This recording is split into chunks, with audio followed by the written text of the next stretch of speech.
আমি মুন্সিগঞ্জ টুঙ্গিবাড়ি এলাকার থেকে আউস ইউনিয়ন বলিগ্রাম থেকে আসছি। আমার একটা কথা, সরকারি নীতি, সরকার যে নির্বাচন ইশতেহার দিচ্ছেন, যে মন্ত্রী মিনিস্টার হয়েছে নির্বাচনী ইশতেহার দিচ্ছেন, এই ইশতেহারগুলি বাইর করবেন নির্বাচন কমিশন থেকে।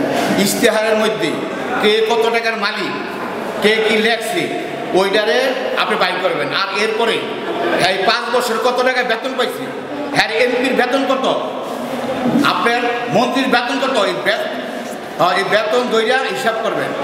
হ্যাঁ তুমি যে 1000 কোটি টাকার মালিক, 100 কোটি টাকার মালিক, এই টাকা আইলো কোথা থেকে? টাকার বাপের নরকার, এই যে সাধারণ মানুষের টাকা, কৃষকের টাকা, গ্রামের টাকা, ট্যাক্সের টাকা, এইটা আপনারা বাইর করবেন। আপনারা যারা আছেন এই যে এখানে নির্বাচনী ইশতেহার বাইর করেন, ডক্টর ইউনূসের মাধ্যমে যারা এই মন্ত্রণালয়ে আছে, এই মন্ত্রণালয় থেকে নির্বাচন ইশতেহার বাইর করিয়া এদেরকে বিচার করেন। এই টাকা পয়সা আইনা দেশের যে রাস্তাঘাটের অবস্থা, এই রাস্তাঘাটের কাম করা হইব, দেনা আছে বিদেশের কাছে, এই দেনা আপনারা এই পরিশোধ করবেন, এই দেনা আপনি পরিশোধ করবেন। এই নির্বাচনী ইশতেহার বাইর করতে লাগবে, কার কয়টা বাড়ি আসলো, কত টাকা আসছিল ব্যাংকে, এই ব্যাংকের টাকা এখন কত টাকার মালিক, ওই টাকা আইনা পরে ঘাট ধরে আইনা এই টাকারে জনগণের রাস্তাঘাটের কামে লাগান, এবং আচ্ছা রাস্তাঘাটের কামে লাগান, এবং ঋণ বিদেশে যে ঋণ চাইতেছেন এই ঋণ দিবেন। আরেকটা কথা, এয়ারপোর্টে যেই একবারে আড়াই মন টন স্বপ্ন আর আড়াই মন স্বর্ণ ধরছেন, এবং কয়েকবার আমরা টিভিতে দেখছি, এই স্বর্ণগুলি কোথায় আছে? এগুলি বেচা বিদেশি ঋণ দিবেন, এগুলি বেচা আপনারা রাস্তাঘাটের কাম করেন। বেহাল অবস্থা রাস্তাঘাটে, আমি মুন্সিগঞ্জ থেকে আসছি, অনেক সময় লাগে আইছি। এরপরে এখানটা যে রাস্তাঘাট আছে, আরেকটা কথা, এই যে প্রতিটা উপজেলায় দলিল লেখক হয়, এখানে দুর্নীতি আছে।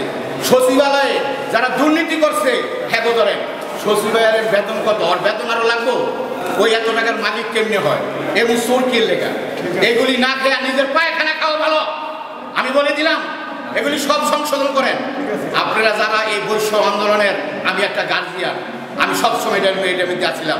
এই যারা আছে, নাহিদ ইসলাম, আপনার শান্তির যারা আছেন এখানে, এগুলি সবাই আপনারা এগুলি তদন্ত করেন।